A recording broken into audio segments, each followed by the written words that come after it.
चुनाव हारने के बावजूद सीएम ममता बनर्जी इस्तीफा देने से इंकार कर रही हैं। देश के राजनीतिक इतिहास में ऐसा पहली बार हुआ है कि चुनाव हारने के बाद कोई सीएम इस्तीफा देने से ही मना कर दे।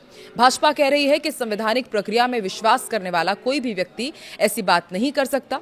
पश्चिम बंगाल की मौजूदा स्थिति पर संविधान और जानकार क्या कहते हैं, और अगर ममता का जाना तय है, फिर इस्तीफा न देने की चाल आखिर ममता बनर्जी क्यों चल रही है, संविधान और एक्सपर्ट्स क्या कहते हैं, आइए आपके हर एक सवाल का जवाब आपको मिलेगा इस वीडियो में। नमस्कार, मैं हूं आकांक्षा और आप देख रहे हैं न्यूज 18 का डिजिटल प्लेटफॉर्म। सबसे पहला सवाल कि ममता बनर्जी आखिर इस्तीफा क्यों नहीं दे रही हैं और इसके पीछे उनका क्या लॉजिक है।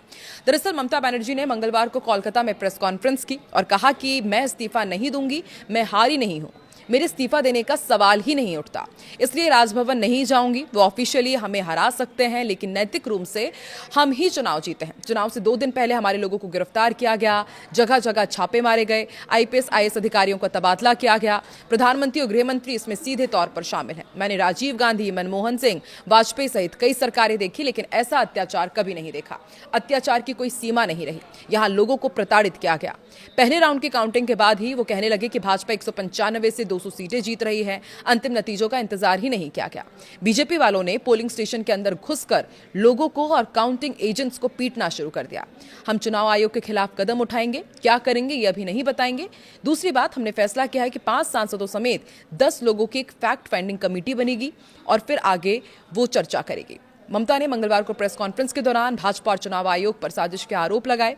ममता के साथ उनके भतीजे और टीएमसी के राष्ट्रीय महासचिव अभिषेक बैनर्जी भी मौजूद थे। सवाल दूसरा, अगर इस्तीफा नहीं देती हैं ममता बनर्जी तो संविधान क्या कहता। देखिए, संविधान का अनुच्छेद 164 राज्य के मंत्रिपरिषद के गठन और इसमें राज्यपाल की शक्तियों से जुड़ा हुआ है। यह अनुच्छेद कहता है कि मुख्यमंत्री राज्यपाल की इच्छा तक पद पर बने रह सकते हैं।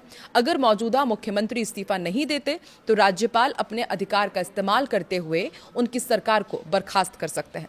हालांकि इसकी भी नौबत नहीं आएगी, क्योंकि अनुच्छेद 172 कहता है कि हर राज्य की विधानसभा यदि पहले ही विघटित नहीं कर दी जाती है तो अपने प्रथम अधिवेशन के लिए नियत तारीख से 5 वर्ष तक बनी रहेगी, इससे अधिक नहीं। और 5 वर्ष की उक्त अवधि की समाप्ति का परिणाम विधानसभा का विघटन होगा। और मौजूदा विधानसभा कार्यकाल की यदि बात की जाए पश्चिम बंगाल की, तो वो 7 मई तक ही है। उसके बाद ना पुराने विधायक बचेंगे, ना विधानसभा, ना मंत्रिमंडल और ना ही मुख्यमंत्री।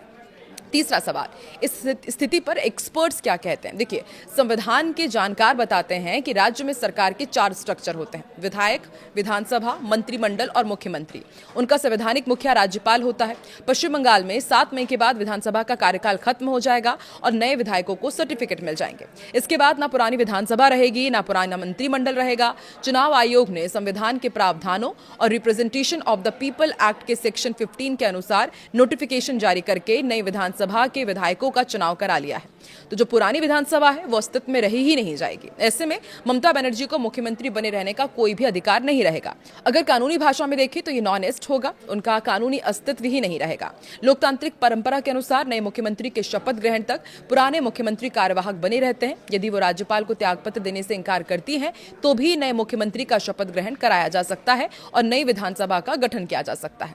अगर ममता बनर्जी प्रत्यक्ष जाकर के राज्यपाल को इस्तीफा नहीं देना चाहती तो वो ईमेल या चिट्ठी के माध्यम से भी अपना इस्तीफा भेज सकती हैं, वो भी मान्य होगा। सवाल अब चौथा ये उठता है कि ममता बनर्जी ने इस्तीफा ना देने का दांव क्यों चला। देखिए, ममता बनर्जी ने ये कदम संवैधानिक कम राजनीतिक वजहों से ज्यादा उठाया है। टीएमसी पहली बार इतनी बड़ी हार झेल रही है। हार के बाद पार्टी में भगदड़, दल बदल और स्थानीय नेताओं के बीजेपी की ओर जाने का खतरा रहता है। मैं नहीं झुकूंगी वाला संदेश कार्यकर्ताओं को एकजुट करने की कोशिश हो सकता है। इसके अलावा कुछ एक्सपर्ट्स और भी वजह बताते हैं। अगर वो तुरंत इस्तीफा देती तो अप्रत्यक्ष रूप से हार स्वीकार करने जैसा संदेश जाता। अभी वो नैरेटिव बना रही हैं कि जनता ने नहीं, उन्हें सिस्टम ने हराया है।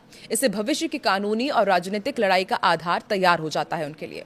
ममता खुद को इंडिया ब्लॉक की बड़े नेता के तौर पर देखती रही हैं। अगर वो पूरी तरह शांत होकर हार मान लेती तो राष्ट्रीय राजनीति में उनका कद तेजी से घट सकता था। लड़ाकू रुख उनकी विपक्षी राजनीति में उन्हें रिलेवेंट बनाए रख सकता है। बंगाल की राजनीति में आंदोलनकारी छवि बहुत असरदार रही है। ममता खुद लेफ्ट के खिलाफ सड़क की लड़ाई से उभरी थी, इसलिए वो हार के बाद भी सिस्टम से लड़ती हुई नेता के फ्रेम में अपने आप को सामने रखना चाहती हैं, ना कि हार मानने वाली नेता के रूप में। पश्चिम बंगाल की मुख्यमंत्री ममता बनर्जी ने मंगलवार को कोलकाता में प्रेस कॉन्फ्रेंस के दौरान कहा था कि मैं सीएम पद से इस्तीफा नहीं दूंगी। हम जनादेश से नहीं, साजिश से हारे हैं, इसलिए इस्तीफा देने के लिए राजभवन वो नहीं जाएंगी। और आज भी ममता बनर्जी ने आज एक मीटिंग की। मीटिंग में तमाम जितने जीते हुए विधायक थे वो सभी वहां पर पहुंचे। इस दौरान उन्होंने फिर कहा कि मैं उपचुनाव नहीं लड़ूंगी, सड़कों पर रहूंगी। और उन्होंने ये भी कहा है कि अब वो शायद सुप्रीम कोर्ट जा सकती हैं। और सबसे उन्होंने कहा कि जब आप पहले दिन जाएंगे विधानसभा में तो आप काले कपड़े पहन के जाइएगा, यानी कि टीएमसी के जितने भी जीते हुए विधायक हैं वो काले कपड़े पहन के जाएंगे। इसी बीच एक और खबर यह है कि भाजपा सरकार का शपथ समारोह 9 मई को कोलकाता के ब्रिगेड परेड ग्राउंड में सुबह 10 बजे होगा। प्रदेश अध्यक्ष समीक भट्टाचार्य ने बुधवार को यह जानकारी दी। उन्होंने बताया कि 8 मई को विधायक दल की बैठक होगी। वहीं ममता बनर्जी और अभिषेक बनर्जी के आवास से अतिरिक्त पुलिस सुरक्षा हटा दी गई है। हालांकि उन्हें पहले की तरह जिड कैटेगरी सुरक्षा मिलती रहेगी। बंगाल में 4 मई को रिजल्ट के बाद से हिंसा शुरू हुई थी। पिछले 24 घंटे के दौरान 4 लोगों की हत्या हुई है। इनमें भाजपा और टीएमसी के 2 कार्यकर्ता हैं।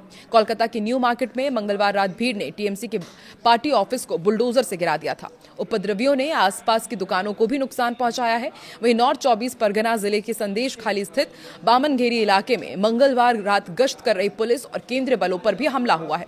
उपद्रवियों ने फायरिंग की जिसमें 5 सुरक्षाकर्मी घायल हो गए। तो एक तरफ बंगाल हिंसा की आग में अब भी झुलस रहा है और दूसरी तरफ ममता बनर्जी के बागी तेवर। उन्होंने साफ कर दिया कि वो इस्तीफा नहीं देंगी, सुप्रीम कोर्ट भी वो जाने वाली हैं। तो वहीं दूसरी तरफ 9 मई को शपथ की तैयारी है। यानी कि हर रोज पश्चिम बंगाल का सियासी समीकरण बदलता जा रहा है। आपको क्या लगता है कि ममता बनर्जी का मैं झुकूंगी नहीं वाला ये जो स्टैंड है वो जनता के ऊपर कितना असरदार होगा? कमेंट सेक्शन पर अपनी राय जरूर दें।